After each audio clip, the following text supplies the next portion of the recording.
thrilled to have Jada here representing Lashon.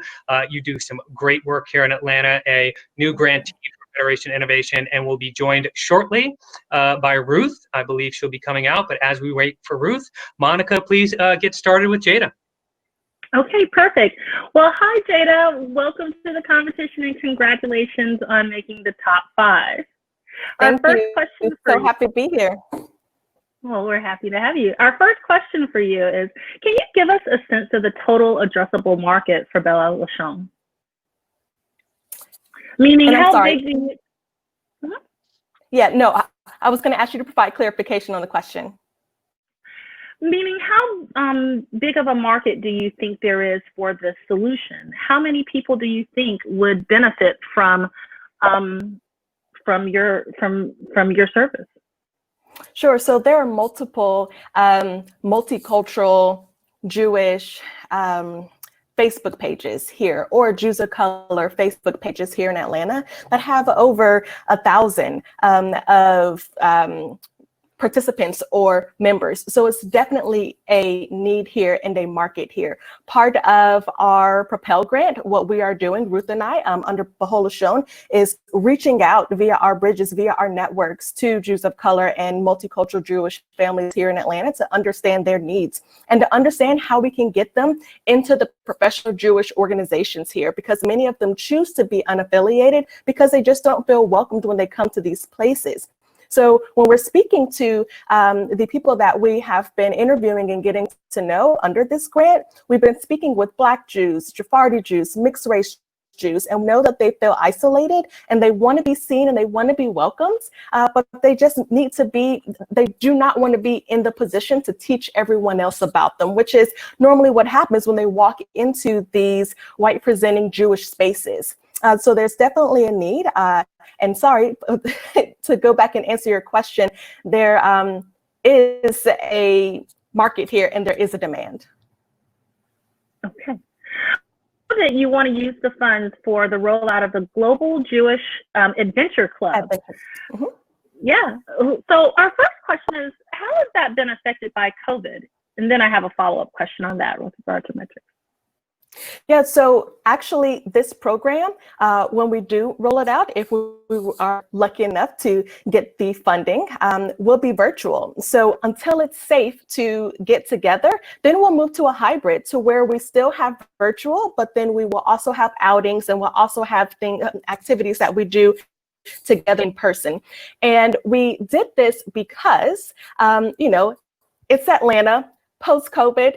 We're going to have that Atlanta traffic. You have OTP, you have ITP, and they really just don't commingle because we stay in our own little communities. So having virtual and keeping and continuing virtual after, you know, it is safe to get back together will still allow us to maintain this community and bring people who do not live necessarily in the same neighborhoods together. I share in your vision for Propel Lashon. I don't know if I share in your vision for traffic renewed in Atlanta. I don't want to. And so that's why if we keep it virtual with just maybe some, you know, in-person gatherings here and there, then me as a mom, I have one less carpool and I have less traffic that I have to sit in order to bring my child together for this global adventure club. And also, we know that every community here, thank you for I finally got in. Welcome. Every community or people live in a lot of different places. By getting people connected across that diversity and then having them feel already connected, then they'll be willing to make the journey once in a while to see each other because they'll have a personal investment. And that's what we're excited to build. Awesome. As far as, and I think it was touched on by Monica, but as far as both from a metric standpoint, as well as just the vision standpoint, what does success look like? So success, so we're hoping to use, this is real, we're seeing this as a pilot, not as the final goal. Our hope is that we try this coming year, that we have a successful educational year, that the kids are excited, that we grow it by word of mouth, but then we also are learning to partner with we're figuring out how to partner with other organizations. This is supplementary, not we're not in competition with Hebrew schools or day schools. It's supplementary content that isn't coming in other ways. So our goal is to grow it here in Atlanta and reach more families and more institutions by having, a proof of concept. Wrap it up for us by just telling us what is the problem that you're trying to solve, and how will you know that it's been solved? Well, the problem that we're trying to solve is that there is nothing that's preparing young Jews right now to see the Jewish world as a multicultural Jewish world. And there are no services for young Jewish kids of color where they can see themselves both in leadership and feel really connected to the Jewish community. We want to solve multiple problems with this one wonderful program. And set our future Jewish leaders up for success by making them more inclusive and more thoughtful people.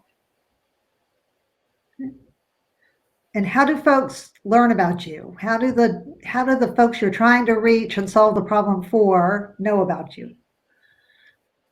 Well, as part of Go ahead. Well, so for through the Propel grant that we're working on right now, we are making these connections and we're making these bridges with Jews of color families here and multiracial Jewish families here in the Atlanta area.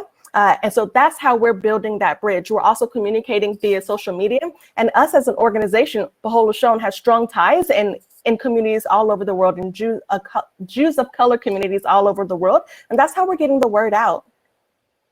Fantastic. Thank you, Jada and Rabbi Ruth.